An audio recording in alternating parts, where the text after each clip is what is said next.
La joie que tu mets dans tes enfants lorsqu'ils voient ton serviteur qui se prépare à leur annoncer ta sainte parole. Que le Seigneur soit vraiment glorifié de ce qui nous permet voilà, d'être dans cette plénitude, dans sa joie. Voilà.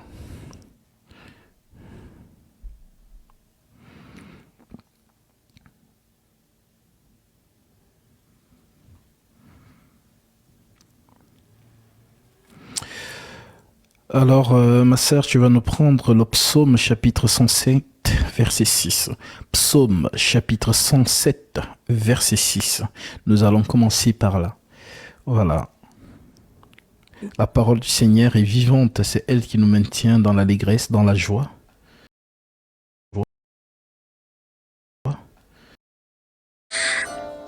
Dans leur détresse, ils crièrent à l'Éternel, et il les délivra de leur angoisse.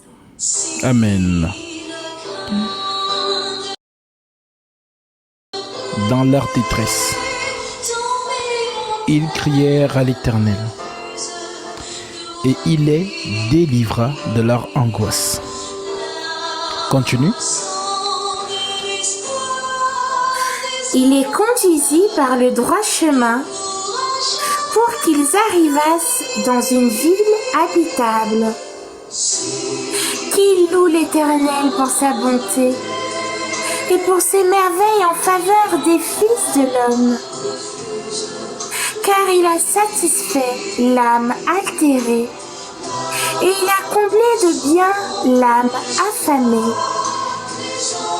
Ceux qui avaient pour demeure les ténèbres et l'ombre de la mort vivaient captifs dans la misère et dans les chaînes, parce qu'ils s'étaient révoltés contre les paroles de Dieu, parce qu'ils avaient méprisé le conseil du Très-Haut.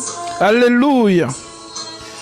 Que Dieu te bénisse. Je ne vois pas ton nom en entier, mais je vois ton offrande. Que le Seigneur te bénisse.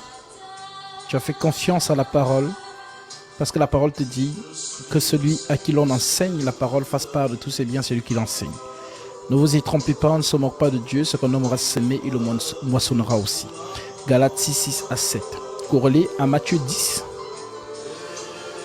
L'ouvrier mérite sa nourriture.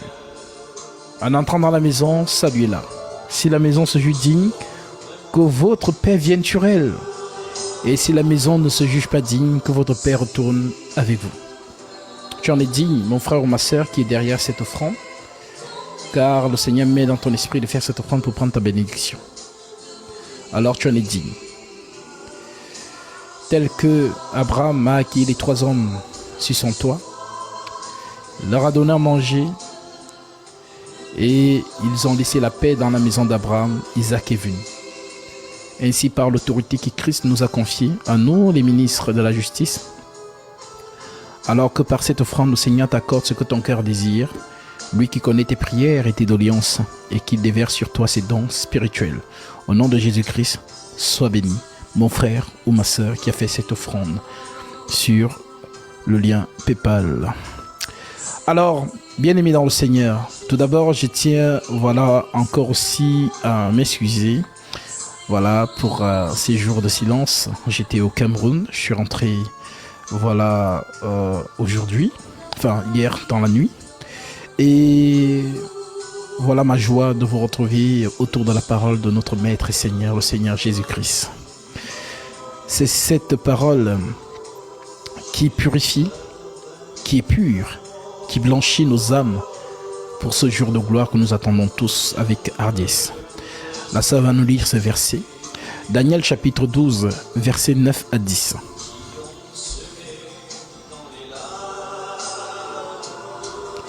Si le grain de blé tombé en terre refuse de mourir,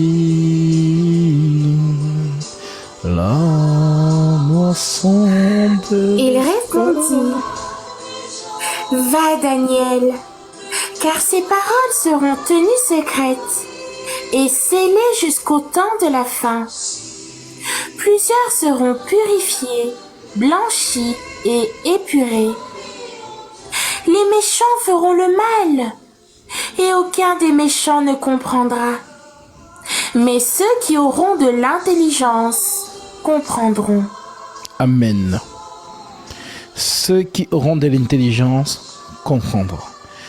L'intelligence, nous avons toujours expliqué que l'intelligence, c'est Dieu.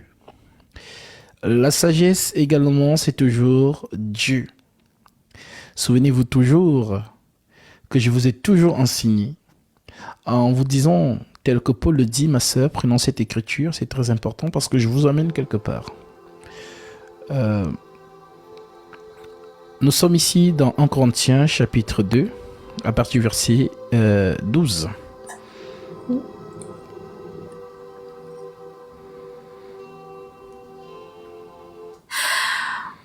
Or, nous n'avons pas reçu l'esprit du monde, mais l'esprit qui vient de Dieu, afin que nous connaissions les choses que Dieu nous a données par sa grâce.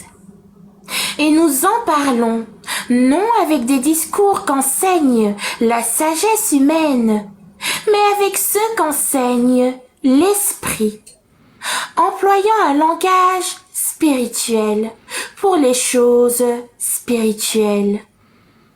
Mais l'homme animal ne reçoit pas les choses de l'Esprit de Dieu, car elles sont une folie pour lui, et il ne peut les connaître, parce que c'est spirituellement qu'on en juge. L'homme spirituel, au contraire, juge de tout, et il n'est lui-même jugé par personne. Car qui a connu la pensée du Seigneur pour l'instruire? Or, nous avons la pensée de Christ. Alléluia. Oui, nous avons la pensée de Christ. Et avoir la pensée de Christ, c'est avoir la pensée cachée derrière l'écriture. C'est ça la pensée de Christ. Il y a l'écriture et il y a la pensée. Alors, Paul dit donc que nous les disciples du Christ, vous tous qui avez le Saint-Esprit, nous employons un langage spirituel pour les choses spirituelles. Mais l'homme animal ici c'est l'homme intellectuel, c'est le cartésien. L'homme animal ne comprend pas les choses de l'Esprit de Dieu car elles sont une folie pour lui. En effet, c'est normal. Il ne peut les connaître parce que c'est spirituellement qu'on en juge. On juge les choses de l'esprit par l'esprit. Non, on ne juge pas les choses de l'esprit par le cerveau ou les émotions ou les sensations. Non, c'est avec l'esprit de Dieu. Alors, nous vous avons toujours enseigné ici les termes de la parole que vous avez entre les mains là, vos Bibles. Cette parole, ce livre est allégorique. Ce livre est allégorique. Faites très attention. Il n'y a que loin du Seigneur qui a le don. C'est un don. C'est un don. On ne force pas. Et encore aujourd'hui, j'ai réalisé comment j'étais l'homme le plus béni de cette terre. Je l'ai encore expérimenté, je l'ai encore réalisé. J'étais au sport ce matin, comme toujours, je commence mes journées par le sport. Et j'ai vu 2 personnes. C'était des témoins de Jéhovah qui étaient voilà, à la sortie de la gare. Et ils avaient leur pancarte. Et je suis allé vers eux. Ils m'ont regardé, voilà, forcément mon accoutrement. Et je leur ai dit, j'ai une question à vous poser. Juste une seule. Nous t'écoutons, m'ont-ils répondu. Je leur ai demandé, qui a le droit d'apparaître dans le lieu très saint? Ils m'ont dit, mais le souverain sacrificateur. J'ai dit, je réitère ma question. Qui a le droit d'apparaître dans le lieu très saint? qui apparaît dans le lieu très saint, selon les Écritures. Ils m'ont dit, c'est Jéhovah. On a dit, oh, d'accord. Alors, lisez. Ils ont commencé à lire. Après, je les ai ramenés dans Luc 1. Ils ont lu. Et ils m'ont demandé, vous êtes témoin de Jéhovah? J'ai dit, je le suis. Mais pas le dogme dans lequel vous vous retrouvez. Jéhovah, Elohim, Adonai, El Gibor, El Shaddai, ce ne sont que des attributs par lesquels il s'est manifesté jadis, parce que c'est ce qu'il est. El Shaddai, il est El Shaddai. El Gibor, il est El Gibor. Alors, Jéhovah Jireh, oui, c'est le Dieu qui pourvoit. Et ils étaient stupéfaits. Et ils m'ont posé la question de savoir de quelle école tu as été formé. J'ai dit, j'ai pas fait d'école. Vous voulez parler de la théologie? Non, j'ai pas fait de théologie. Non, vous n'avez pas été dans une... J'ai dit non. Je leur ai dit, je suis l'enseignant. J'enseigne. Et les choses que je viens de vous révéler, vous n'allez entendre nulle part ailleurs. Les témoins de Jéhovah en général, ils ne veulent pas t'écouter, ils veulent te dire les choses qui sont venues te réciter, parce que c'est ça dans ces dénominations-là. Et on leur donne une ligne de conduite, il faut qu'ils récitent ça, il ne faut pas qu'ils t'écoutent. Voilà, toi, dès que tu poses une question, on bantouche ta question et puis on commence à te donner les trucs, machin. Et du coup, ils étaient silencieux. Parce qu'il y a toujours un ancien et un nouveau. Donc l'ancien marche avec le nouveau. Et ils étaient tellement... comme s'ils étaient hypnotisés. Ils m'écoutaient avec attention. Parce qu'ils n'arrivaient pas à comprendre, mais comment j'ai su que Jésus était Michael? Il dit, mais vous avez dit Jésus est Michael? Amen. Mais qui est Gabriel? Ils étaient silencieux. Et je leur ai dit, là, vous ne saurez pas qui je suis tout de suite. Mais le Seigneur vous parlera en songe. Et c'est là que vous allez réaliser qui a parlé avec vous. Pour vous dire, mes frères, je suis conscient de qui je suis. Je suis conscient du don ministériel que Christ m'a donné pour cette génération. Je suis béni par la sagesse et la connaissance que Christ donne pour l'Église. Parce que cela ne nous appartient pas. Ce n'est pas pour nous. C'est pour le peuple de Dieu. C'est pour les enfants de Dieu. Et je vous assure que vous êtes tellement riche spirituellement que la connaissance que vous avez amassée de par mon ministère, je ne sais pas si vous vous en rendez compte, mais parmi des 8 milliards d'habitants sur cette terre et même plus, vous êtes ceux-là à qui le Seigneur a permis d'entendre ces choses. Car, tel que la sœur vient de le lire, nous employons un langage spirituel pour les choses spirituelles. Mais l'homme animal ne comprend pas les choses de l'Esprit de Dieu, car elles sont une folie pour lui. Alors oui, mon langage, si tu n'es pas de Dieu, tu ne peux pas me capter. Mais si tu es de Dieu, ce langage sera fluide dans ton esprit. Oui, ma sœur, 1 Jean chapitre 4, verset 6. C'est la particularité que nous avons. Nous qui avons le vrai don ministériel de la parole. Le don, je dis bien que c'est un don. On ne force pas d'enseigner. C'est un don. C'est un don. C'est un don. Lorsqu'ils m'ont posé la question, tu as appris ces choses où? Je leur ai demandé, où est-ce que Daniel a appris ces choses? Ils sont restés tranquilles. Ils ont cherché un peu et ils ont compris que Daniel n'a appris ça nulle part. Je dis, si Daniel n'a pas appris ça quelque part, alors qui a donné à Daniel cette sagesse? Et Gabriel. Alors oui, je n'ai pas appris quelque part. On n'apprend pas Dieu. Dieu se révèle. Donc vous qui perdez le temps dans la théologie là, ça prouve que ce Dieu-là, vous ne le connaissez pas. Et vous êtes ici dans l'écriture que Paul a dit dans Colossiens chapitre 2 verset 8.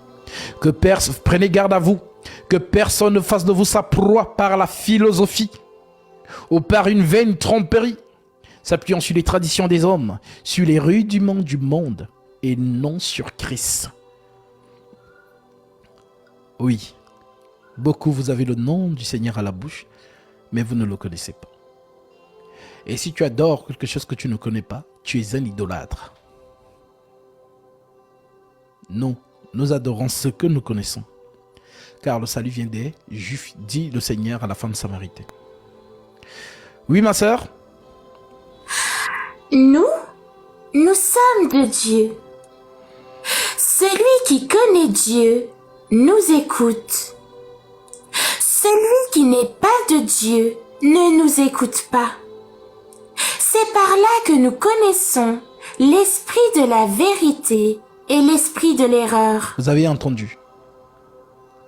Donc, lorsque nous marchons sur cette terre et que nous annonçons ceux qui ne nous écoutent pas, nous on sait, vous n'êtes pas de Dieu. Ceux qui nous écoutent, nous on sait que vous êtes de Dieu. C'est ce que j'en dis, c'est pas moi. Oui, répète encore l'écriture pour qu'ils entendent bien. Nous sommes de Dieu. Celui qui connaît Dieu nous écoute. Celui qui n'est pas de Dieu ne nous écoute pas. C'est par là que nous connaissons l'esprit de la vérité et l'esprit de l'erreur. Amen. L'esprit de la vérité et l'esprit de l'erreur. Voilà pourquoi je vous ai dit, en Jésus-Christ, il n'y a pas d'erreur. Oh, nous connaissons empathie. Tu connais un peu, moi je connais un peu, l'autre connaît un peu. Jamais. Dieu ne donne pas l'esprit avec mesure. Il le donne sans mesure. Et je veux t'apprendre aujourd'hui que le Saint-Esprit est d'abord donné comme gage de salut. Quiconque reçoit le Saint-Esprit, c'est un gage de salut. C'est le sceau de Dieu. Maintenant, on reçoit sur le Saint-Esprit comme service.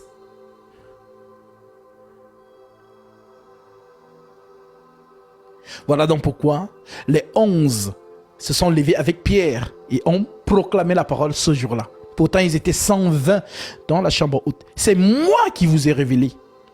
Pourquoi ils étaient 120? Tout le monde disait 120. Mais pourquoi 120? Je vous ai révélé pourquoi. Parce que dans la spiritualité, on ne compte pas le zéro. Tu enlèves le zéro, il reste 12. Et s'il y a 12, le feu descend. S'il n'y a pas 12, le feu ne descend pas. Nous allons lire cette écriture.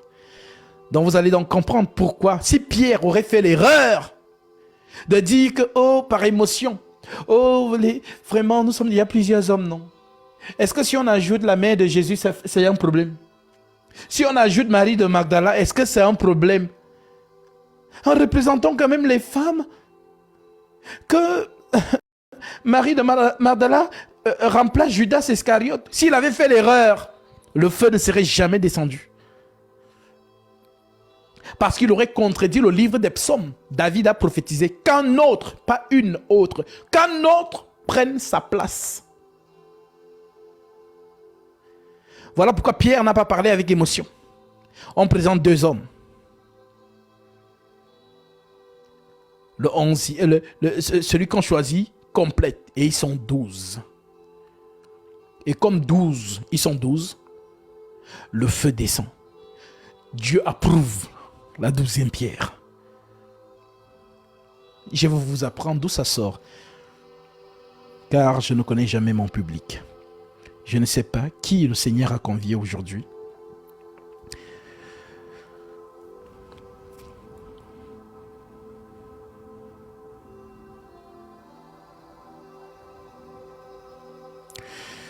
Ma sœur, nous allons prendre 1 Roi, chapitre 18.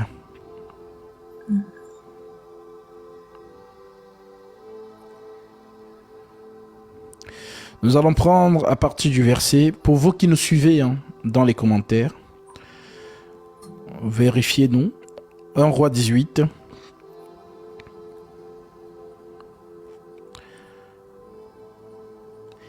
Nous prenons à partir du verset 25. Les apôtres n'ont rien improvisé. La dernière fois, nous avons parlé de la marche. Dieu qui marche dans le temps. C'est dans ça qu'on appelle Alpha, Oméga. Alpha, Oméga, ce n'est pas un thème émotionnel. Alpha, commencement. Oméga, fin. Mais qui a marché entre Alpha et Oméga là? Il y a un milieu. Qui a marché dedans? C'est lui donc. Alpha, Oméga là. Je suis le commencement et la fin. Donc il n'y a pas deux personnes qui travaillent dans le plan du salut. C'est celui qui a commencé. C'est aussi lui qui finit. C'est lui le prophète. C'est lui l'apôtre. Il est tout. Il est tout. Il est tout. Ésaïe 46, 9 à 10. Souvenez-vous de ce qui s'est passé dès les temps anciens, car je suis Dieu et il n'y en a point d'autre. Je suis Dieu et nul n'est semblable à moi. J'annonce dès le commencement. J'annonce dès le commencement ce qui doit arriver. J'annonce dès le commencement ce qui doit arriver. Et longtemps d'avance, ce qui n'est pas encore accompli, je dis mes arrêts subsisteront et j'exécuterai toute ma volonté. C'est moi qui exécute ma propre volonté. Ce n'est pas quelqu'un, c'est moi. C'est moi. Donc de Genèse jusqu'à l'Apocalypse, c'est un seul qui travaille. Je suis le même hier, aujourd'hui et éternellement. Le seul à travailler et le seul à avoir le mérite, la louange, la gloire, l'exaltation. Il n'y en a pas deux, il n'y en a qu'un seul. Alors, oui, ma sœur. Élie dit au prophète de Baal, « Choisissez pour vous l'un des taureaux, préparez-le les premiers, car vous êtes les plus nombreux, et invoquez le nom de votre Dieu, mais ne mettez pas le feu. » Ils prirent le taureau qu'on leur donna, et le préparèrent. Et ils invoquèrent le nom de Baal, depuis le matin jusqu'à midi, en disant, « Baal, réponds-nous. » Mais il n'y eut ni voix, ni réponse. Et ils sautaient devant l'autel qu'ils avaient fait. À midi, Élie se moqua d'eux et dit, « Criez à haute voix, puisqu'il est Dieu. Il pense à quelque chose, ou il est occupé, ou il est en voyage, peut-être. » Amen. Amen. Élie est dans l'assurance. Si c'était toi aujourd'hui, tu allais dire, oh non, pourquoi tu te moques d'eux? Hein, tu penses, toi, seul avoir la vérité. Vous savez comment les gens sont émotionnels là. Oui, non, machin. Élie est dans l'assurance. Il sait. Il est dans l'assurance. Lorsqu'on est avec Dieu, on ne tâtonne pas, mes frères. Et ce n'est pas une histoire de, bon, je ne sais pas, mais non. Lorsqu'on est avec Dieu, on le sait. C'est-à-dire, vous pouvez être, comme nous sommes 8 milliards, non? Vous pouvez être 8 milliards, 7,98, je suis le seul.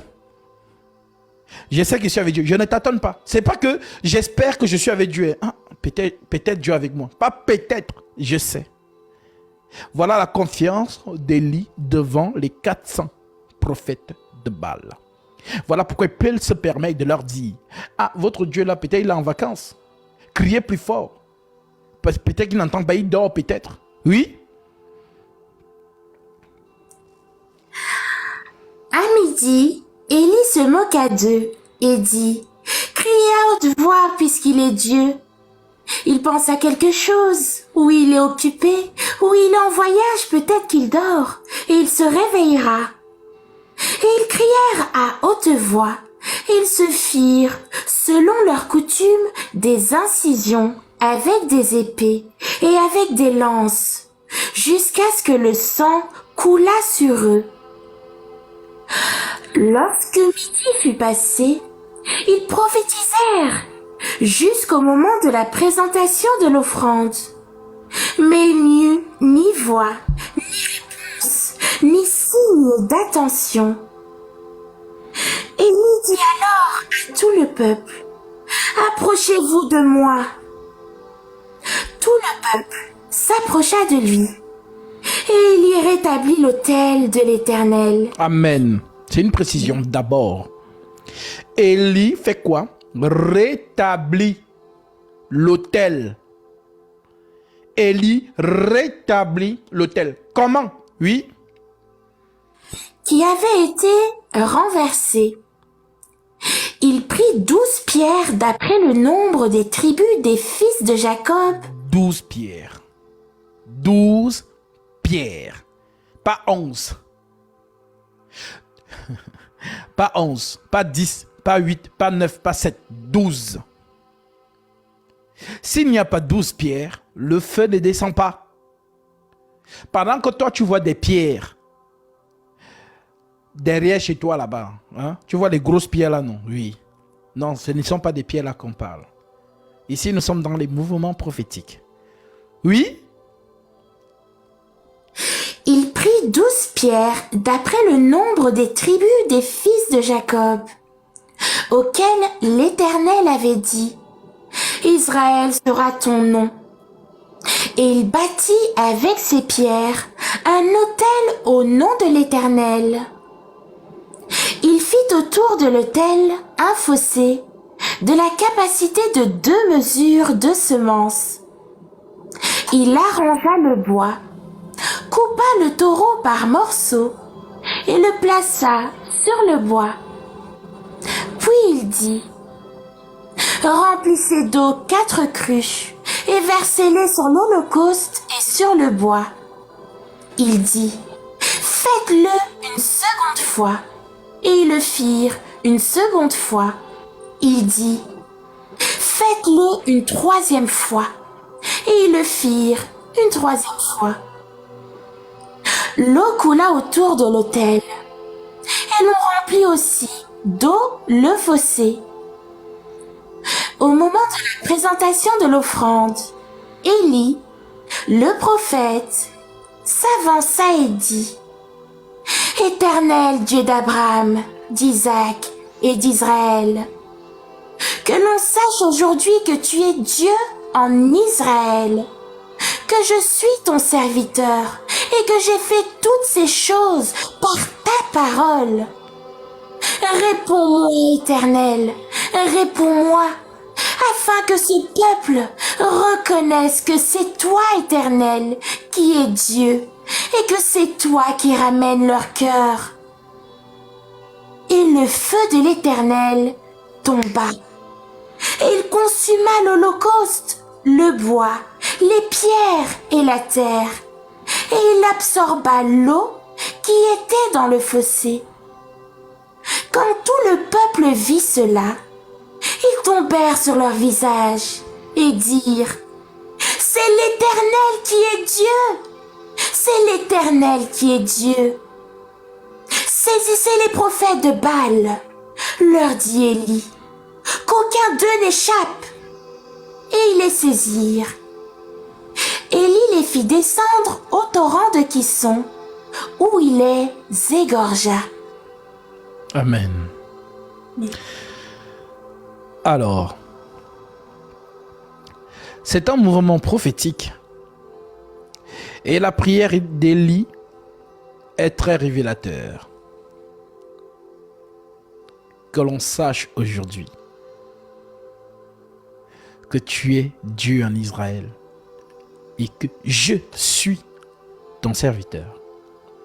Car je ne fais pas ces choses de moi-même.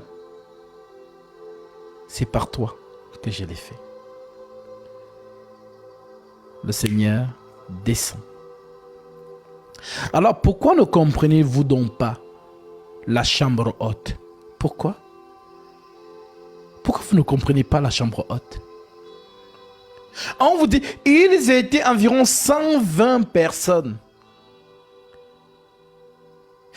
120, on enlève le 0, il reste 12. Donc dans la chambre haute, Dieu ne voyait que 12 hommes.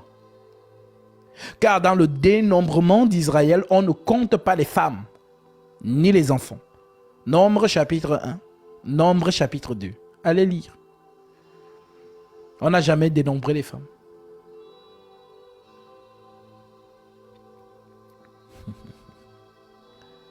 Oh, les femmes aussi, elles étaient dans la chambre haute, non?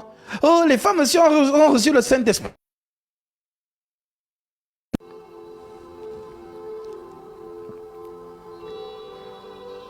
Calme-toi. N'agis pas par émotion. N'agis pas par sensation. Le Saint-Esprit doit t'instruire. La chambre haute, Dieu devait descendre. Et Dieu ne descend pas s'il n'y a pas 12 pierres. Voilà donc pourquoi la 12e pierre devait tomber sur un homme et non sur une femme.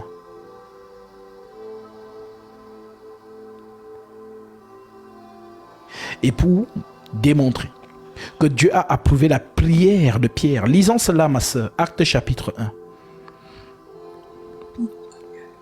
Parce que les gens sont dans les émotions aujourd'hui. Ils pensent que non, les choses de Dieu, on s'improvise. C'est chacun qui met ses organes là-dedans. Attention.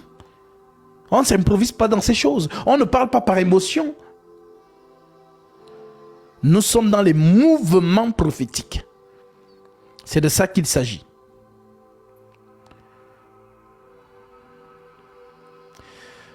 Acte 1, nous sommes au verset...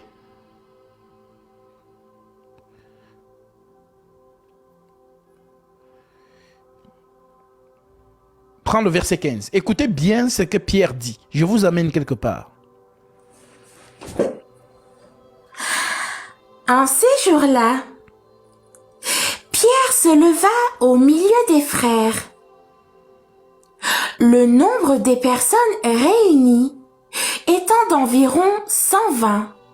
Et il dit, « Hommes, frères, il fallait que s'accomplisse ce que le Saint-Esprit, dans l'Écriture, a annoncé d'avance, par la bouche de David. » Amen.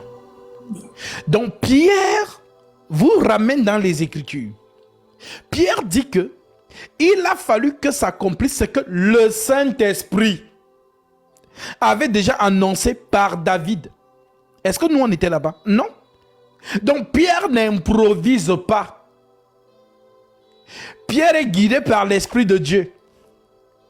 Donc s'il mettait ses organes là-dedans, s'il mettait ses émotions dedans, s'il mettait ses sensations dedans en disant que « Oh non, les frères, vous aussi, on est déjà 11, non? Ajoutez quand même une femme. Hein? Ça fait quoi si on met une sœur de Lazare, ou bien Marie de Magdala, ou bien Marie, mère de Jésus? Ça fait quoi? Hein? Est-ce que Dieu avait le sexe?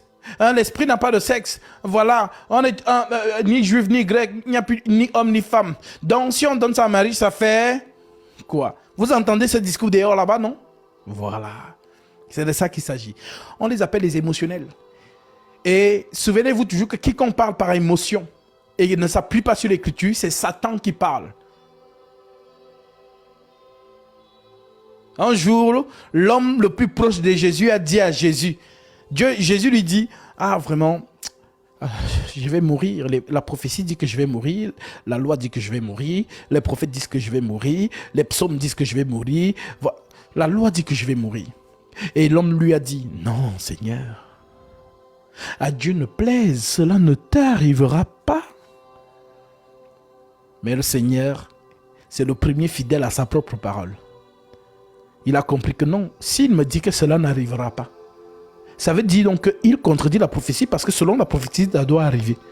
Mais si lui me dit ça n'arrivera pas, ça veut dire que l'esprit par lequel a parlé par Pierre est contraire à l'esprit de la prophétie. Alors, arrière de moi, Satan.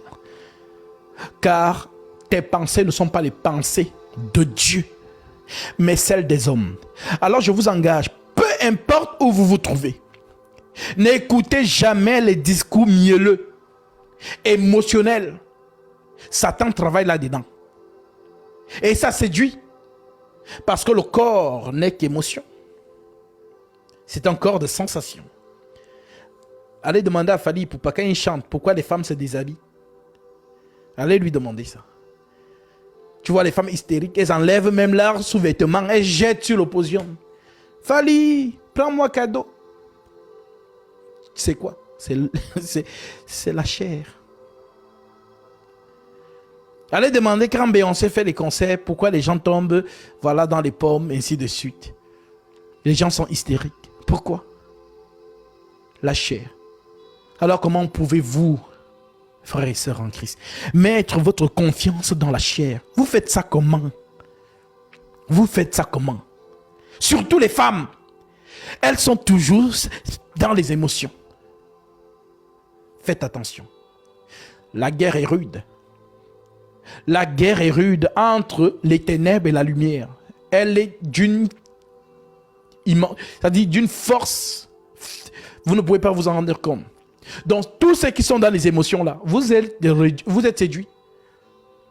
Mais ceux qui mettent leur appui sur le roc, vous serez protégés. C'est ce que Jésus nous a dit. C'est pourquoi quiconque entend ces paroles que je dis et les met en pratique sera semblable à un homme prudent qui a bâti sa maison sur le roc. Le roc. Je ne veux pas entendre le roc. Je mets ma confiance sur le roc. Car le roc traverse des âges. Ne change pas. J'étais récemment au Cameroun. Là où je suis né, la pierre sur laquelle je suis né. Pour ceux qui ne le savent pas, je suis né sur une pierre. Ma mère était en train de travailler. Et elle m'a donné la vie sur une pierre. Je suis né sur une pierre. Un rocher. C'est là que le travail a commencé. Avant qu'on ne finisse à l'hôpital. Je suis reparti là-bas. La pierre là est toujours là. La pierre traverse les âges. Voilà pourquoi l'expression bâtir sa maison sur le roc, c'est une expression antique. Parce que la pierre, le rocher traverse les âges.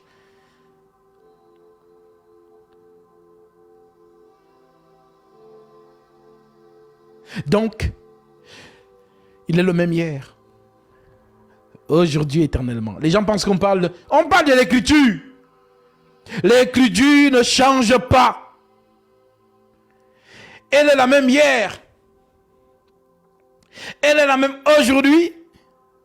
Et elle est la même éternellement. Mais les hommes changent. Oh, on est en 2024. Il faut qu'on revise. Il faut quand même moderniser. Il faut quand même... Parce que voilà quoi. Ça c'était au temps de Pierre. Ça c'était au temps d'Ésaïe.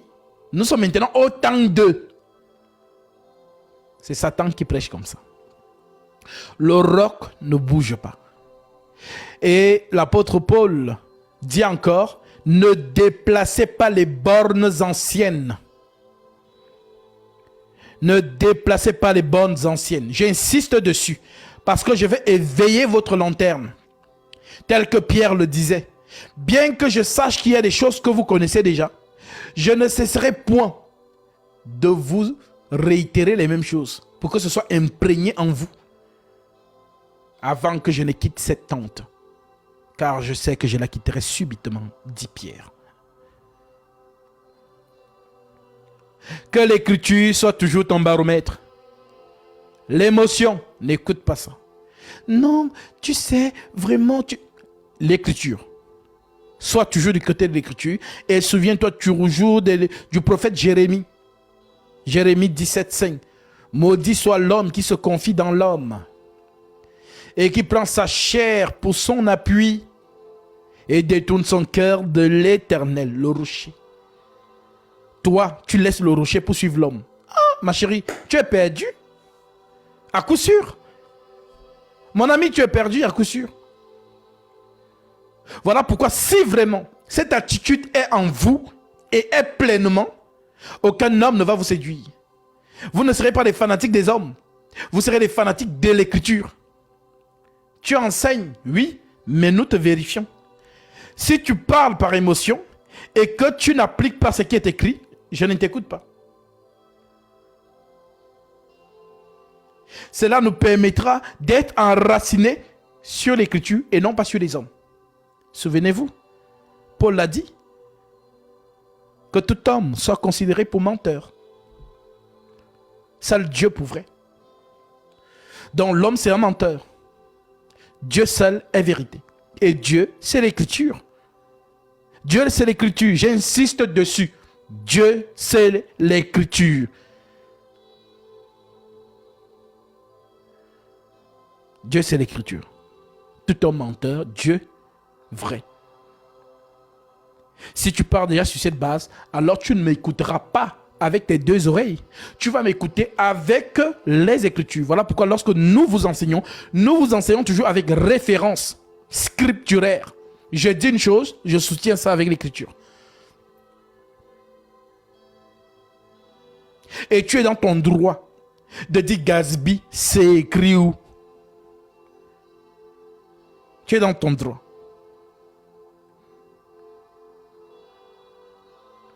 C'est très important. Alors oui, Pierre n'est pas allé dans l'émotion, mais Pierre respecte l'écriture. Oui?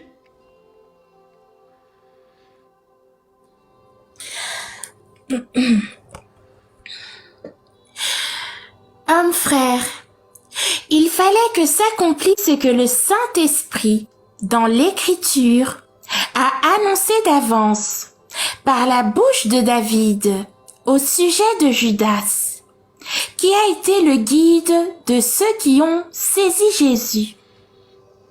Ils étaient comptés parmi nous, et ils avaient part au même ministère. Cet homme ayant acquis un champ avec le salaire du crime, est tombé, s'est rompu par le milieu du corps, et toutes ses entrailles se sont répandues.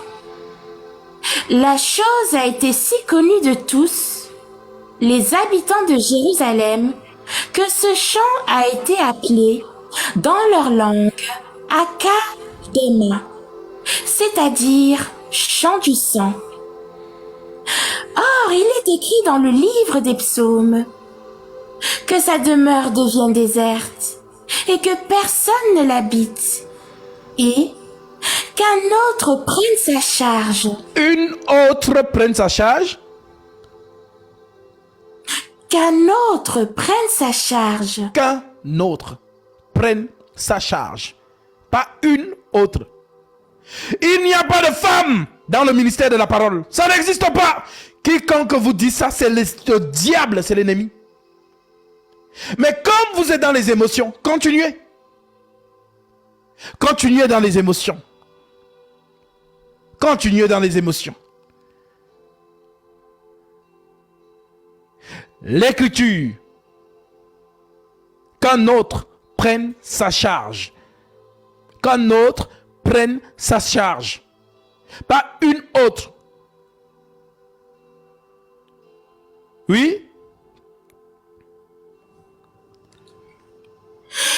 Il faut donc que parmi ceux qui nous ont accompagnés tout le temps que le Seigneur Jésus a vécu avec nous, depuis le baptême de Jean, jusqu'au jour où il a été enlevé du milieu de nous, il y en ait un qui nous soit associé comme témoin de sa résurrection. Ils en présentèrent deux. Joseph appelé Barsabas, surnommé Justus, et Matthias. Amen. qu'il y en a un qui nous soit associé comme témoin de sa résurrection. Mais mes frères et sœurs, qui est le témoin de la résurrection oculaire de Christ? C'est Marie de Madeleine. Marie de Magdala, c'est elle, la toute première, à qui le Seigneur s'est révélé. Pierre et Jean ont couru au tombeau. Jésus ne s'est pas montré à Pierre ni à Jean. Jean, son disciple préféré, le plus jeune, et Pierre, le plus zélé. Jésus ne s'est pas montré à eux. Mais Jésus se révèle à une femme. Mes frères, est-ce un hasard? Est-ce quelque chose de comme ça? Non. Le Seigneur était sur terre pour accomplir les saintes écritures. Cette femme devait le voir. Voilà pourquoi la femme le confond à un jardinier. Mais nous savons que le jardinier dans les saintes écritures, c'est Adam. C'est Adam le jardinier. Lorsque la femme se retourne, reconnaît le Seigneur, elle dit Rabboni, maître. Tellement elle est dans la joie, tellement elle est dans l'enthousiasme, elle est choquée de le voir, elle veut l'embrasser. Mais le Seigneur lui dit, ne me touche pas. Ah, Jésus. Ça c'est le vent, ça c'est le râteau. Un peu comme un homme qui va draguer une femme, la femme te met un vent, ne me touche pas. Un vent, ne me touche pas. Je me posé la question, mais pourquoi Jésus a dit à Marie de Magdalene, ne me touche pas?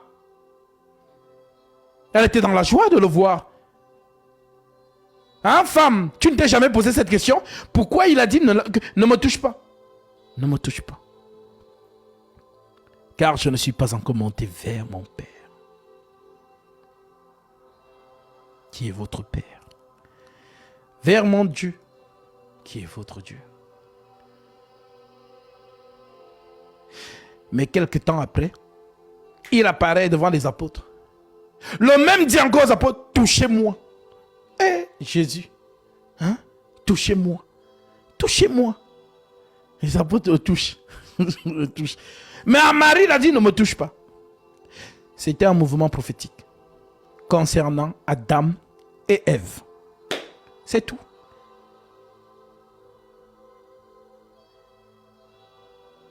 C'est la femme qui a souillé son mari.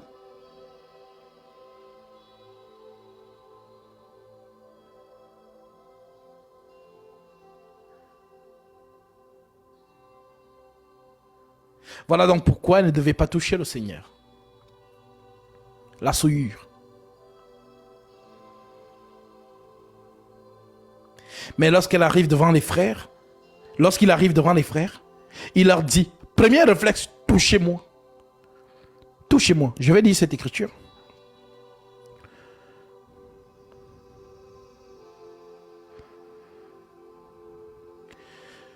Luc 24, verset 39. L'écriture dit, je prends même à partir du verset 37. L'écriture déclare, prenons à partir du verset 36. Tandis qu'il parlait de la sorte, non, prenons même à partir, c'est tellement édifiant. Verset 28. Lorsqu'il fut près du village où il allait, il parut vouloir aller plus loin. Mais ils leur pressèrent en disant, reste avec nous, car le soir approche, le jour est sur son déclin. Et il rentra pour rester avec eux. Pendant qu'il était à table avec eux, il prit le pain. Et après avoir rendu grâce, il rompit et le leur donna. Alors leurs yeux s'ouvrirent. Et ils reconnurent, mais il disparut devant eux.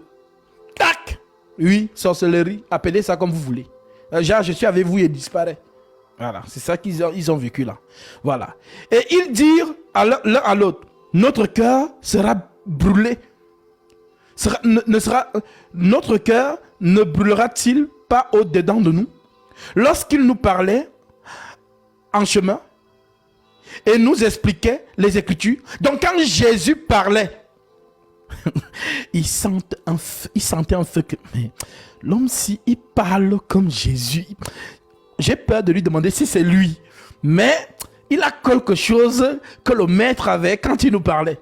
Voilà pourquoi il se remémore. Donc, ils ont marché avec quelqu'un sans le connaître. Mais lorsque la personne parlait, ils sentaient en eux un feu. Et ils se dirent l'un à l'autre, notre cœur ne brûlait-il pas au-dedans de nous lorsqu'il nous parlait en chemin et nous expliquait les Écritures? Se levant alors même, ils retournèrent à Jérusalem et ils trouvèrent les 11 et ceux qui étaient avec eux assemblés. Et disant, le Seigneur est réellement ressuscité. Et il est apparu à Simon. Et il leur racontait ce qui lui était arrivé en chemin. Et comment il l'avait reconnu au moment où il rompit le pain. Tandis qu'il parlait de la sorte, lui-même se présenta au milieu d'eux. Et leur dit, Shalom, la paix soit avec vous. Saisis de frayeur et d'épouvante, ils croyaient voir un esprit. Mais il leur dit, pourquoi êtes-vous troublés? Et pourquoi pareille pensée se lève-t-elle dans vos cœurs? Voyez mes mains et mes pieds, c'est bien moi. Touchez-moi, touchez-moi. Et voyez, un esprit n'a ni chair, ni os, comme vous voyez que j'ai. Et en disant cela, il montra ses mains et ses pieds. Comme dans leur joie, ils ne croyaient point encore et qu'ils étaient dans l'étonnement. Il leur dit, avez-vous ici quelque chose à manger? Ils lui présentèrent du poisson rôti et un rayon de miel. Il en prit et en mangea avec eux. Mon verset préféré. Puis il leur dit, c'est là ce que je vous disais lorsque j'étais encore avec vous, qu'il fallait que s'accomplisse tout ce qui est écrit de moi dans la loi de Moïse, la Torah, dans les prophètes et dans les psaumes. Alors il a ouvert l'esprit afin qu'ils comprissent les Écritures.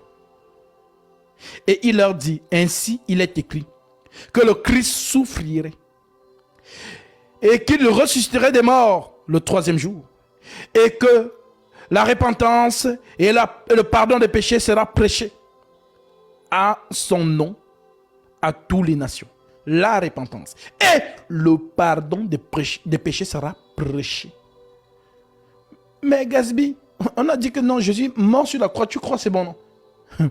Il faut prêcher.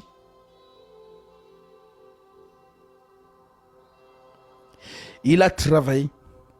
Maintenant, pour que tu accèdes à ce travail, il faut qu'on prêche. La foi vient de ce qu'on entend. Ce qu'on entend vient de la parole de Christ.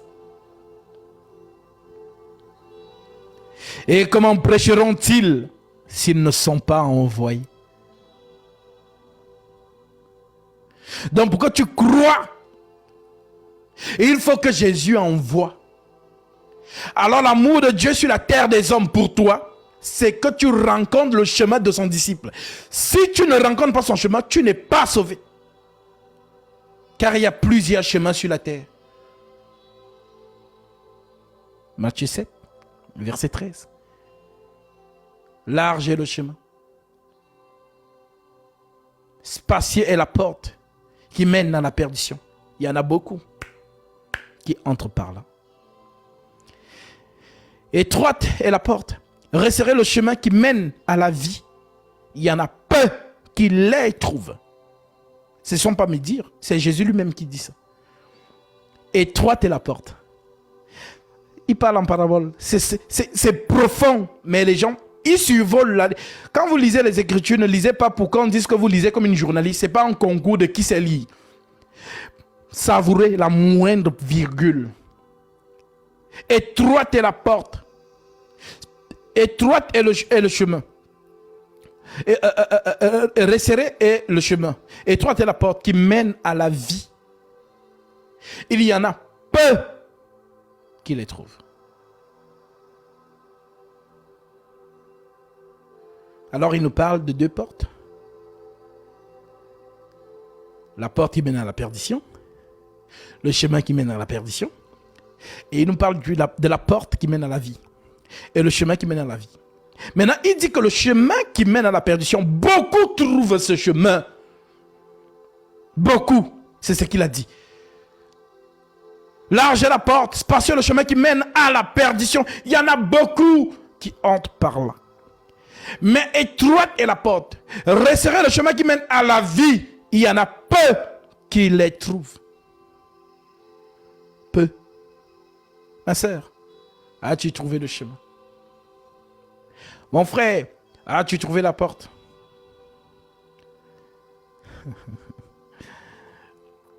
8 milliards d'habitants sur la terre. Une seule porte. L'amour de Dieu, c'est que tu trouves la porte qui te mène à lui. C'est ça l'amour de Dieu. Philippe n'a pas cherché la porte. La porte est venue à Philippe. Le neutre éthiopien n'a pas cherché la porte. La porte est venue à lui. Cette porte était Philippe. Voilà pourquoi il dit peu les trouvent. On parle d'une porte au singulier, d'un chemin au singulier, mais on parle de les au pluriel. Matthieu 7, verset 14. Étroite est la porte, resserrez le chemin qui mène à la vie, il y en a peu qui les trouvent. Si tu trouves Pierre, tu as trouvé la porte. Si tu trouves Jacques, tu as trouvé la porte. Tu trouves Paul, tu as trouvé la porte. Tu trouves Étienne, tu trouves Philippe, tu as trouvé la porte.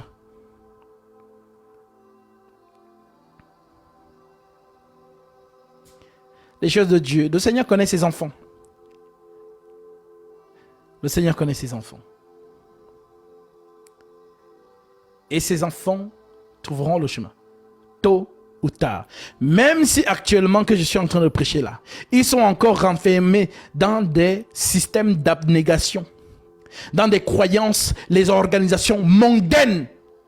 Ils ont appelé ça conseil écuménique ou ligue des églises protestantes. Incroyable, les gens sont... C'est-à-dire, vous êtes dans des choses des hommes, il y a une ligue dessus que le pape contrôle. Les cas, vous êtes recensés. Même lorsqu'on a donné l'ordre de recenser tous les enfants à Jérusalem, même Jésus a fui. Oui. L'ange a dit, mais l'écriture dit respecter les autorités, non? Oui. L'autorité a dit recensement tous les enfants. Gabriel vient dire, va avec l'enfant en Égypte. Parce que ce recensement, c'est pour tuer l'élu. L'ange de l'Éternel campe autour de tout ce qui le craignent. Alors, vraiment, l'écriture, je ne cesserai pas de le dire. Je ne le cesserai pas. Restez fidèles à ce qui est écrit. C'est ce que Pierre fait ici, en citant donc David. On choisit un frère qui complète les 12. Le Saint-Esprit descend. Et ce sont ces 11-là, ces 12-là maintenant, qui vont donc annoncer. Voilà pourquoi on dit donc dans Acte 2, alors Pierre et les 11. Alors Pierre et les 11, maintenant là, ce ne sont plus eux. Ils sont remplis du sacerdoce royal. Et lorsqu'on est rempli du sacerdoce royal, c'est là qu'on donne la vie. Tu n'as pas compris? Ceux à qui vous pardonnerez les péchés, ils leur seront pardonnés. Tu as vu un jour Pierre ou Jacques ou Paul dire à quelqu'un, tes péchés sont pardonnés? Tu as vu ça? Montre-moi l'écriture. Montre. Je vais lire ça devant tout le monde. Ça n'existe pas. Alors comment pardonnerait-il les péchés? Il pardonnait les péchés comment? Parce que Jésus a dit, je vais lire ça. Nous sommes ici dans Jean, chapitre 20.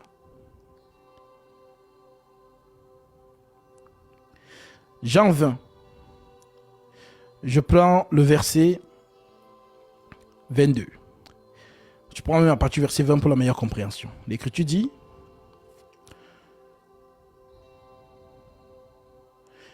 Et quand il eut dit cela, il leur montra ses mains et son côté. Les disciples furent dans la joie en voyant le Seigneur. Jésus leur dit de nouveau, Shalom, la paix soit avec vous. Comme le Père m'a envoyé, moi aussi je vous envoie. Comme le Père m'a envoyé, moi aussi je vous envoie. Après ces paroles, il souffla sur eux et leur dit, recevez le Saint-Esprit. Ah, mais Gatsby, ce n'est pas acte 2. Donc ils avaient déjà reçu le Saint-Esprit avant. C'est un mouvement prophétique. Ils n'ont pas reçu le Saint-Esprit là. Jésus était en train de réaliser ce que Jean-Baptiste a dit. Celui sur qui tu verras l'Esprit descendre, c'est celui-là qui baptise du Saint-Esprit. Donc, Gabriel a dit à Jean, celui sur qui tu verras l'onction descendre, celui sur qui tu verras où je descends, c'est celui-là qui baptise du Saint-Esprit. Et baptiser du Saint-Esprit, ça veut dire que tu es Dieu. Parce qu'il n'y a que Dieu qui souffle. Et l'âme devient une âme vivante. Jardin d'Éden. Dieu souffla en l'homme. Et l'homme devint une âme vivante. Voilà donc pourquoi Jésus vient réaliser cela. Dans Jean chapitre 20, verset 21. La paix soit avec vous. Comme le Père m'a envoyé, moi aussi je vous envoie. Après ces paroles, il souffla sur eux.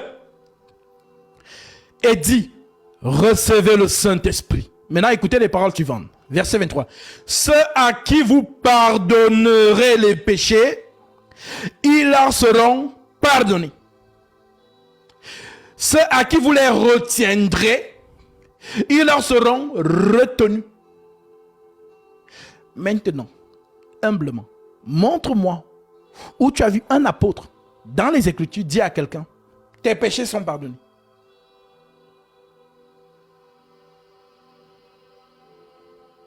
Ça n'existe pas, n'est-ce pas?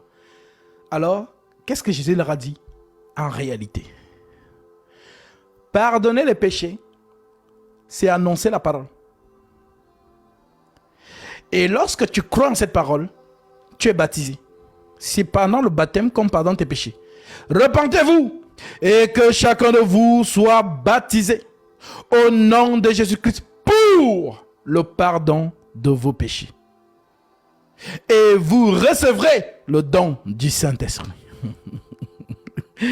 Voilà donc pourquoi, ma soeur, tu peux lire ça. Paul qui vient par la suite comprend ça et dit, Romains 8, verset 9, c'est ça pardonner les péchés. Nous pardonnons vos péchés en prêchant la vérité. Non, Jésus à la croix, si tu crois seulement, c'est bon. Non. Tu dois recevoir celui à qui le Seigneur a donné l'autorité. Ceux à qui vous pardonnerez les péchés, ils leur seront pardonnés. L'amour de Dieu pour toi, c'est de trouver celui qu'il a désigné.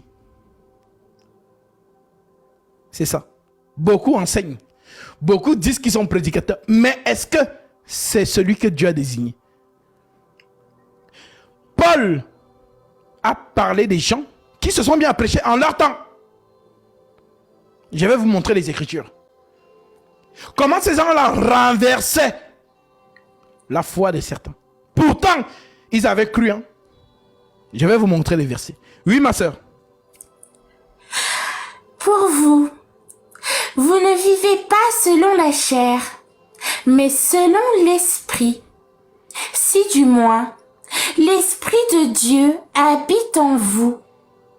Si quelqu'un n'a pas l'esprit de Christ, il ne lui appartient pas. Alléluia. Pour vous. Donc Paul parle de qui ici? À ce qu'il a prêché. Et je vais reprendre cette écriture.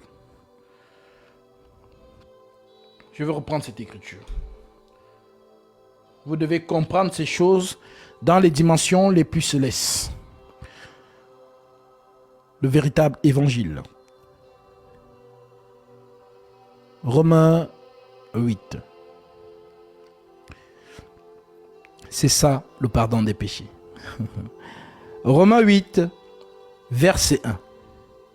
Il n'y a donc maintenant aucune condamnation pour ceux qui sont en Jésus-Christ.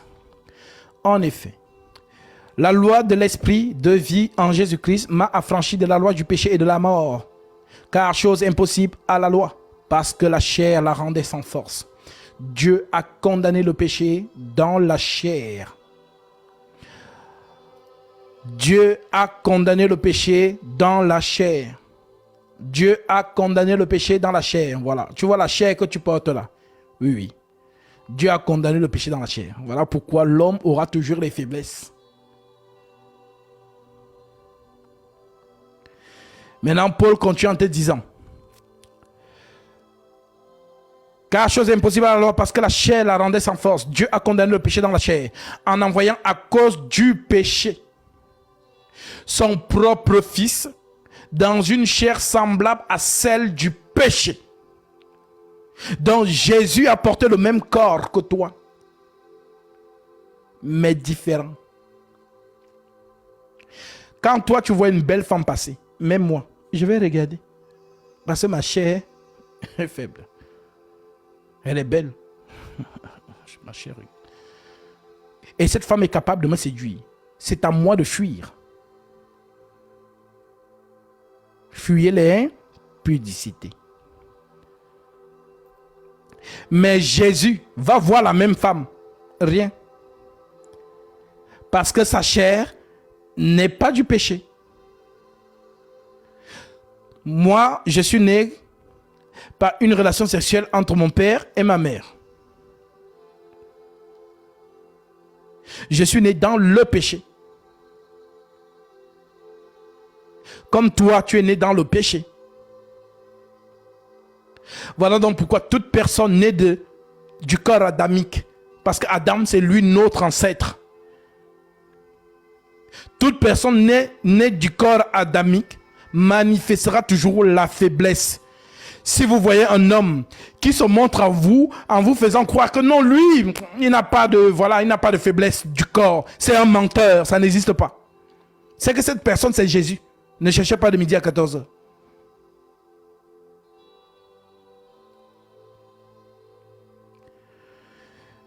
Maintenant, on nous dit donc que Dieu a condamné le péché dans la chair en envoyant à cause du péché son propre fils dans une chair. S'il vous plaît, attendez, on va marqueur. Gros menteur, envoie dans ta demande. Tu viens montrer le mensonge que j'ai fait. Nous te donnons 1 minute. Envoie ta demande. Vous voulez de la visibilité? On va vous la donner. Envoie ta demande, tu montres où j'ai menti. Si tu n'envoies pas, ça veut dire que tu es le diable au milieu de nous. Voilà.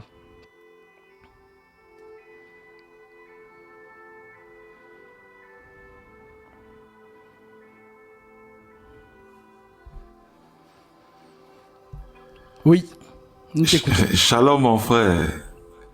Shalom. Je disais gros menteur qui se présente comme étant saint. Je ne disais pas que toi tu es gros menteur. Je disais plutôt si quelqu'un, comme tu disais tantôt, si quelqu'un se présente comme étant saint, que celui-là c'est un menteur. Et en fait, il faut comprendre que c'est Jésus lui-même. Sinon, nous qui sommes nés d'un homme et d'une femme, nous sommes nés dans le péché. Amen. Je disais un gros menteur pour celui qui vient se présenter comme notre Seigneur Jésus, pas toi mon frère. Amen. Moi, j'accepte et dis oui, amen à tout ce que le Seigneur nous enseigne au travers de toi, mon frère. Alléluia. Alléluia. Donc, autant pour moi, j'ai juste vu la phrase, donc je me suis dit que voilà, donc c'est ce que j'étais en train de dire, que voilà, donc autant pour moi, que le Seigneur Jésus-Christ soit glorifié. Non. Shalom à toi, mon frère. Non, c'était pour celui qui se présente. D'accord, ça marche. Donc, aucun homme sur la surface de cette terre ne va vous dire qu'il n'a pas de faiblesse. Ça n'existe pas. Donc, le seul homme sans faiblesse s'appelle Jésus. Et je vais vous expliquer pourquoi c'est un homme sans faiblesse. Tout simplement parce qu'il n'est pas né comme toi et moi. Nous sommes les descendants directs d'Adam. Et c'est dans la chair adamique que Dieu condamne le péché. C'est ce que l'Écriture nous dit. Je suis encore dedans. L'Écriture dit car Chose impossible à la loi parce que la chair la rendait sans force. Dieu a condamné le péché dans la chair. Donc, ton corps que tu portes là, le péché est condamné dedans. Donc, devant les hommes, tu vas te montrer trop parfait. Mais Dieu sait que tu as des faiblesses. Voilà, parce qu'il y a des faiblesses que tu veux te débarrasser, mais tu te dis, mais c'est collé à toi. C'est-à-dire, tu veux fuir la faiblesse, mais la faiblesse, elle est toujours là. Il faut qu'on t'explique ces choses selon la sainte doctrine pour que tu sois libéré. Parce que si vous ne comprenez pas ces détails, c'est là où Satan vous tient donc dans son filet. Satan va venir vous prêcher dans la conscience. Satan va te dire, regarde ma soeur, regarde ma fille, tu as essayé. Tu as essayé, tu as fait des jeûnes, tu as prié pour abandonner cette faiblesse, mais tu n'y arrives pas. Il est écrit que ce sont les fils du diable qui pêchent. Les fils de Dieu ne pêchent pas. Mais regarde-toi, tu pêches toujours. Tu n'es pas de Dieu. Abandonne. Voilà comment Satan prêche dans la conscience. Et cela vous arrive parce que vous êtes mal enseigné. Alors oui, mon ministère fait le mal. Oui, ça traumatise le monde des ténèbres. Parce que le monde entier a toujours été sous le joug de cela. Parce que les gens n'ont pas compris c'est quoi le péché. Les gens n'ont pas compris c'est quoi le péché. Jusqu'à ce que je vienne vous enseigner c'est quoi le péché, les gens n'avaient pas compris c'est quoi le péché. Et Satan se jouait bien de ça. Parce qu'une âme qui est dans la culpabilité, c'est une âme qui ne sait pas ce que Jésus a fait pour elle à la croix. Parce qu'elle est dans la culpabilité. Elle se pose la question. L'Écriture dit que les fils de Dieu ne pêchent pas. Mais moi, je viens de coucher avec un homme marié. Je fuis cela. Mais ça vient toujours vers moi. L'impudicité avec moi, je ne sais plus quoi faire. Ah, Gatsby. J'ai dit à partir d'aujourd'hui, je ne fais plus rien. Abstinence jusqu'à ce que je me marie. 2 semaines après, je retombe dedans. J'ai prié, j'ai jeûné. Est-ce que Dieu n'écoute pas mes prières, Gatsby? Dis-moi. Est-ce que je ne suis pas une enfant de Dieu? Il faut me dire, parce que j'ai tout fait. Mais je n'y arrive pas. Et si le Saint-Esprit ne t'enseigne pas dessus? Parce que c'est ça, hein, les 3 choses que le Saint-Esprit, sur lesquelles il doit te délivrer, c'est ça. Jean 16, 7. Ma soeur, lis ça, s'il te plaît. Jean 16, 7. Voilà la mission du Saint-Esprit durant son pèlerinage sur la terre des hommes. Voici sa mission. Jean 16, 7. Ce que le Saint-Esprit doit faire.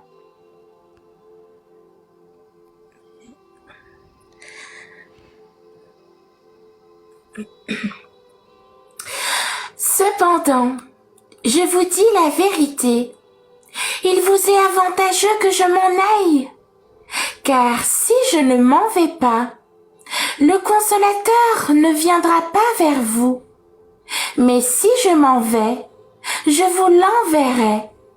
Et quand il sera venu, il convaincra le monde en ce qui concerne le péché, la justice et le jugement. En ce qui concerne le péché, parce qu'il ne croit pas en moi. La justice, parce que je vais au Père et que vous ne me verrez plus. Le jugement, parce que le prince de ce monde est jugé. Voilà la mission du Saint-Esprit. Te prêcher sur le péché. C'est quoi le péché? Et quand tu as la révélation sur c'est quoi le péché, ma soeur, tu es libre parce que tu auras compris. Et si tu as compris, Satan ne peut plus t'effrayer. Satan ne peut plus te rendre dans la culpabilité. La justice et le jugement. C'est la mission du Saint-Esprit. Il vous convaincra à ce qui concerne le péché. Alors comment Satan s'y prend? Puisque le monde ne sait pas ce que c'est le péché. Parce que vous allez voir des faux hommes de Dieu. Oh, si tu pêches et que tu ne te répands pas, tu iras en enfer. Ah. Donc dans l'église de Dieu, on pêche. En Jésus, on pêche. Non, en Jésus, on ne pêche pas. Jésus, c'est l'arche de Noé. Jésus, c'est la maison avec le sang sur le linteau de la porte. C'est ce qu'on reprend dans Romains chapitre 8, verset 1. Il n'y a donc maintenant aucune condamnation pour ceux qui sont en Jésus-Christ. Est-ce que tu es en Jésus-Christ? C'est ça le problème. Est-ce que tu es en Jésus-Christ? Si tu es en Jésus, pourquoi on te parle de péché? Ça te montre ici des faux hommes de Dieu qui se sont improvisés et qui viennent vous... Oh, la masturbation. Qui compte se masturber, il ira en enfer. Toto spirituel. Je veux vous montrer quelqu'un qui a fait pire que la masturbation. En Corinthiens, chapitre 5. On revient sur Romains 8. Mais je prends ça pour que Satan ne puisse plus vous accuser dans la conscience. On entend dire généralement qu'il y a parmi vous de l'impudicité. 1 Corinthiens 5, verset 1. Allez donner ce verset à Marcelo. On entend dire généralement parmi vous qu'il y a de l'impudicité. Et une impudicité telle qu'elle ne se rencontre pas même chez les païens. Donc, même les païens ne sont pas à ce niveau d'impudicité. Et ça, là, on parlait de l'assemblée des saints de Corinthe, l'église de Jésus. C'est au point que l'un de vous a la femme de son père. Donc, le frère en Christ a dragué la femme de son père et a couché avec elle. C'est au point où l'un de vous a la femme de son père. Et vous êtes enflé d'orgueil. Et vous n'avez pas été plutôt dans l'affliction, afin que celui qui a commis un tel acte fût ôté du milieu de vous. Pour moi, absent de corps, mais présent d'esprit, j'ai déjà jugé. Oh non, tu ne jugeras pas. Jésus a dit, tu ne jugeras pas. Toto spirituel. Voici Paul qui le dit. J'ai déjà jugé. Les saints ont le droit de juger, conformément à la saine doctrine. Jean chapitre 7 verset 24, les dires de Jésus lui-même. Ne jugez pas selon l'apparence, mais jugez selon la justice. Et la justice, ça fait partie des trois choses dont le Saint-Esprit doit nous prêcher. Il vous convaincra en ce qui concerne le péché. 1. La justice. 2. Le jugement. 3. Voilà la mission du Saint-Esprit. Et vous êtes enflés d'orgueil, et vous n'avez pas été plutôt dans l'affliction, afin que celui qui a commis un tel acte fût ôté du milieu de vous. Pour moi, absent de corps mais présent d'esprit, j'ai déjà jugé comme si j'étais présent celui qui a commis un tel acte. Au nom du Seigneur Jésus, vous et mon esprit, étant assemblés avec la puissance de notre Seigneur Jésus, qu'un tel homme soit livré à Satan pour la destruction de la chair, afin que l'esprit soit sauvé au jour du Seigneur. Le frère est mort.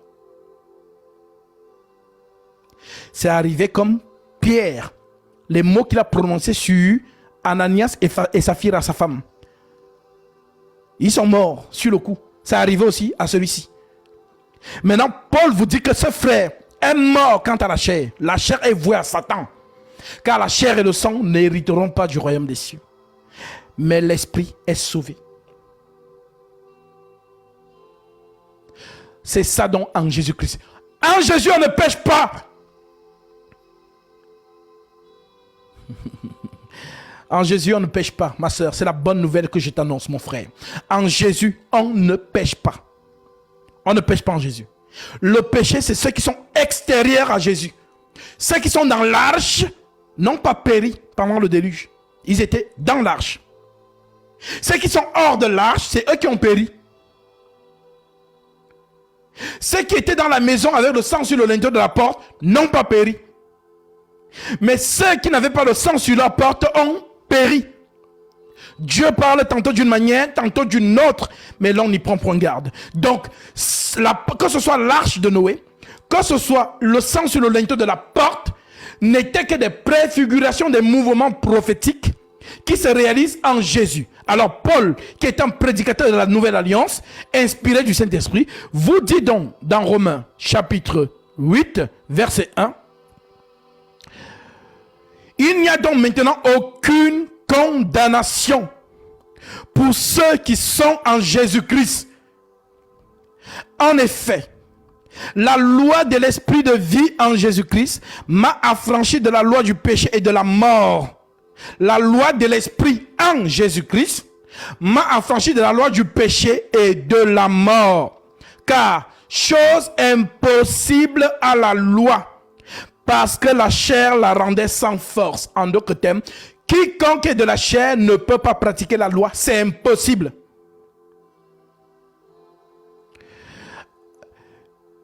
Dieu a condamné le péché dans la chair. Dieu a condamné le péché dans la chair. Voilà pourquoi mon frère, tu as des faiblesses. Voilà pourquoi ma soeur, tu as des faiblesses. Maintenant, si tu es mal enseigné, Satan vient donc net avec cette écriture-là. Lisons donc, ma soeur, tu peux prendre ça. 1 Jean, chapitre 3, verset 8 et verset 9. Voilà comment Satan maintient les enfants de Dieu dans l'assujettissement. Satan, c'est un procureur. Et le procureur, c'est l'accusateur dans nos sociétés. C'est le procureur, l'avocat de la police. Lorsque tu transgresses la loi, dès que les policiers t'arrêtent, directement on écrit au procureur. Et c'est le procureur qui prend ton dossier et se présente devant le juge. Et demande au juge qu'on te condamne parce que tu es en danger pour la société. La nature vous enseigne. Si vous ne comprenez pas les choses naturelles de la terre, ce sont les choses célestes que vous allez comprendre? Jamais. Vous n'avez jamais compris. Les gens disent, ah non, Dieu a chassé Satan, Dieu a précipité Satan. Mais le même Satan se présente toujours devant lui. Ça veut dire que vous êtes malhonnête, c'est-à-dire dans l'inconscience. Parce que, attends, mais on dit qu'on l'a chassé. Non, comment ça se fait qu'il monte encore là-bas? C'est un procureur. Donc, lorsqu'on appelle l'accusateur de nos frères, répète après moi, procureur, qui veut que le juge nous condamne. Alors, oui, Celui qui pêche est du diable, car le diable pêche dès le commencement. Le Fils de Dieu apparut afin de détruire les œuvres du diable. Quiconque est né de Dieu ne pratique pas le péché, parce que la semence de Dieu demeure en lui, et il ne peut pécher, parce qu'il est né de Dieu. ça veut dire quoi? Celui qui reçoit l'Esprit de Dieu, c'est un sanctifié. Ce n'est pas toi avec tes efforts. Oh non, moi je suis toujours... Non. Celui qui reçoit l'Esprit de Dieu, c'est un sanctifié. Et celui qui sanctifie les hommes, c'est Dieu lui-même. Aucun homme ne peut se sanctifier. Parce que les gens lisent Apocalypse, que celui qui se sanctifie davantage. Toi, tu peux te sanctifier? Non. Il n'y a qu'un seul qui se sanctifie pour les hommes. C'est Jésus-Christ. Il nous l'a dit. Jean 17, verset 19 et verset 20. Je me sanctifie moi-même pour eux, afin que eux aussi soient sanctifiés par la vérité. C'est le Christ qui s'est sanctifié pour chacun de nous.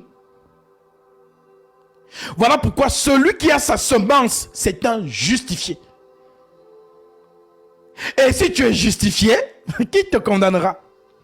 Parce que le juge vers qui Satan se présente, c'est Jésus. Alors tu as gagné le procès d'avance. Pourquoi? Parce que tu es sanctifié par le sang de Jésus. Son sacrifice à la croix, les douleurs qu'il a supportées, les insultes, l'humiliation qu'il a portée, et dont tu as cru que le seul vrai Dieu tout-puissant, manifesté en chair, parce que l'homme cartésien ne croit pas, ça commence à Dieu le créateur de toutes choses, il se fait fouetter comme ça par les hommes. Non, c'est pas mon Dieu là-bas, comme les musulmans disent souvent. Mais oui, c'est ça dans la folie de la prédication de la croix. C'est ça. Ayez en vous les sentiments qui étaient en Jésus-Christ, lequel n'a pas regardé, lequel existait en forme de Dieu, n'a pas regardé comme une proie arrachée d'être égal à Dieu, mais s'est dépouillé lui-même en devenant semblable aux hommes. Voilà le mystère. Le Tout-Puissant qui vient porter les péchés de l'humanité. Pourquoi? Parce que pour le pardon des péchés, il y a une condition, c'est le sang qui doit couler. Hébreux chapitre 9 verset 22. Sans effusion de sang, il n'y a point de pardon. Maintenant, Jésus là, c'est pas un homme. Jésus, c'est un esprit. L'esprit suprême qui doit devenir un homme. Parce que l'esprit n'a pas de sang, l'esprit est immatériel. C'est un homme avec la chair qui a le sang. Alors, l'Esprit Saint déclare à travers Paul qui a compris ces choses: tu n'as voulu ni sacrifice, ni offrande, mais tu m'as formé un corps. Le corps formé, c'est ce corps qui porte le sang de Dieu. Le sang qui purifie non seulement le ciel, mais aussi la terre. Oui, toi qui pensais que Jésus est mort seulement pour la terre. Non, non. Je vais te lire le verset. Et tu vas comprendre que sa mort réconcilie Dieu avec la création, qu'elle soit céleste ou physique. Colossiens, chapitre 1. Nous sommes au verset 15. L'Écriture déclare: il est l'image du Dieu invisible, le premier-né de toute la création, car en lui ont été créées toutes les choses qui sont dans les cieux et sur la terre, les visibles et les invisibles, trône, dignité, domination, autorité. Tout a été créé par lui et pour lui. Il est avant toute chose et toute chose subsiste en lui. Il est la tête du corps de l'Église. Il est le commencement, le premier-né d'entre les morts, afin d'être en tout le premier. Car Dieu a voulu que toute plénitude habitât en lui. Il a voulu par lui réconcilier tout avec lui-même, tant ce qui est sur la terre et ce qui est dans les cieux, en faisant la paix par lui, par le sang de sa croix. Alléluia. Dans le sang de Jésus purifie le désordre qui s'est passé là-bas. Oui, oui, parce qu'avant qu'il y ait désordre dans le jardin d'Éden, il y a d'abord eu désordre là-bas.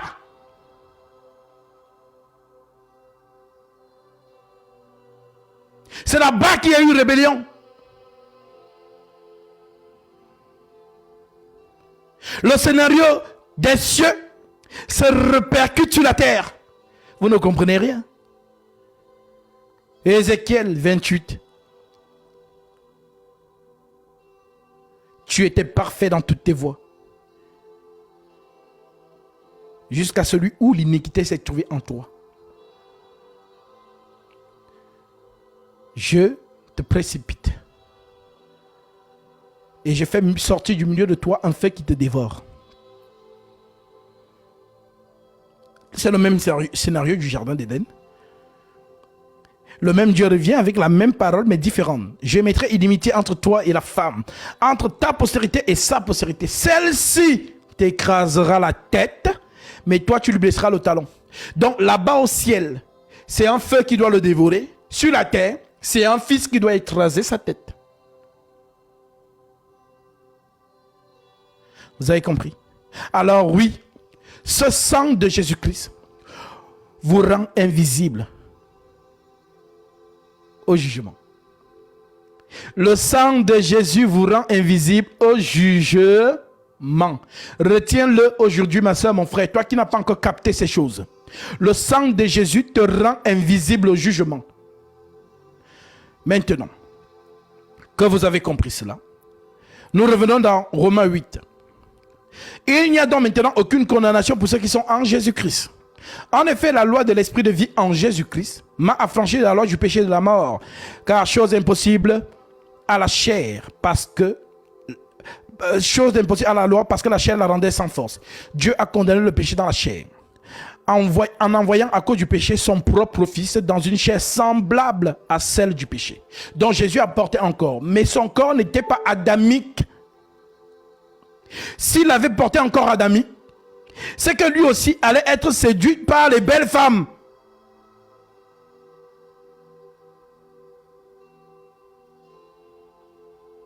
Le danger sur cette terre a toujours été la femme pour l'homme.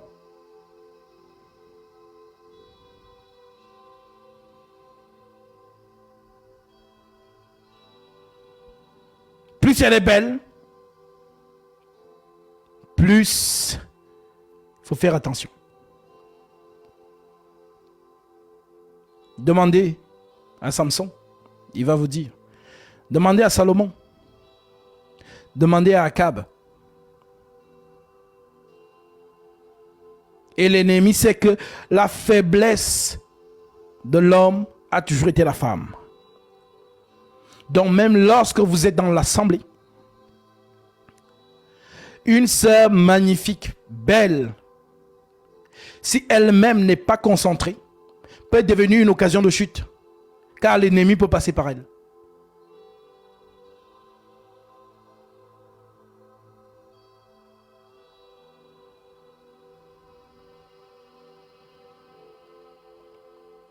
Voilà donc pourquoi, ayant revêtu la chair adamique,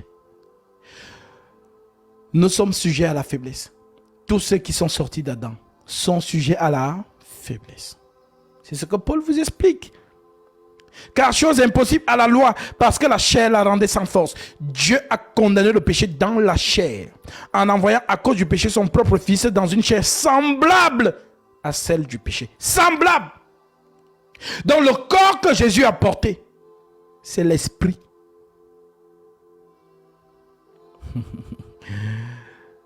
Tu es poussière, tu retournes à la poussière. Tu es esprit, tu retournes à l'esprit. D'où le fait que la terre ne pouvait pas le décomposer. Tout homme qui meurt se décompose. On a dit que Lazare sentait déjà. Mais est-ce que Jésus s'est décomposé? Non. Pourquoi? Parce que ce n'est pas la terre adamique. Il ne peut pas retourner à la poussière. Ce n'est pas. Ça demeure là-bas. Et il doit rentrer d'où il est sorti. Voilà pourquoi la terre l'a vomi. C'est ce qu'il nous dit à travers Jonas. Vous demandez un miracle? Ok. Il ne vous sera donné aucun miracle sinon celui de Jonas. Comme Jonas a fait 3 jours et 3 nuits dans le sein du ventre du poisson, ainsi le Fils de l'homme fera 3 jours et 3 nuits dans le sein de la terre. Si le poisson a gerbé Jonas, c'est parce que le poisson n'arrivait pas à digérer Jonas. Donc la terre n'a pas pu décomposer Jésus parce que sa chair est l'esprit. Il vient de l'esprit, il retourne à l'esprit. C'est ce que vous appelez résurrection. Donc, tu es poussière, tu retournes à la poussière. Tu es esprit, tu retournes à l'esprit. Donc, le corps de Jésus qui était esprit, ce corps ne pouvait pas être séduit par une femme. Même si tu étais belle comment? Même si tes formes là étaient comme les formes de Sarah ou de Rebecca. Parce qu'on dit que Rebecca était belle de taille et de figure. C'est écrit. Donc, même si ta morphologie là était comment? Tu ne pouvais pas séduire Jésus. Même si tu mettais je ne sais pas quoi dans les yeux, tu ne pouvais pas. Parce que son corps n'est pas adamique. Voilà pourquoi il pouvait dire aux pharisiens, qui parmi vous me convaincra de péché? Personne. Je ne peux pas, c'est contre ma nature. Le péché n'est pas dans la nature de l'esprit. L'Esprit Saint. Voilà donc pourquoi le seul à pouvoir redonner la vie éternelle aux hommes n'est que la vie lui-même. Il n'y a que la vie lui-même qui peut vous redonner la vie éternelle. Voilà pourquoi il a dit, sans mâcher ses mots, je suis la résurrection et la vie. Connaissez-vous 2 hommes sur terre qui ont déclaré cela? Non. Alors, par son sang précieux donc, tu es couverte. Tu as cru. Tu es venu aux eaux du baptême pour le pardon de tes péchés. Tu as reçu le Saint-Esprit. Tu es scellé. Alors, une telle personne est en Jésus-Christ. Et quand on est en Jésus-Christ, on parle maintenant de quoi? 1 Jean chapitre 5 verset 16. Que Dieu te bénisse,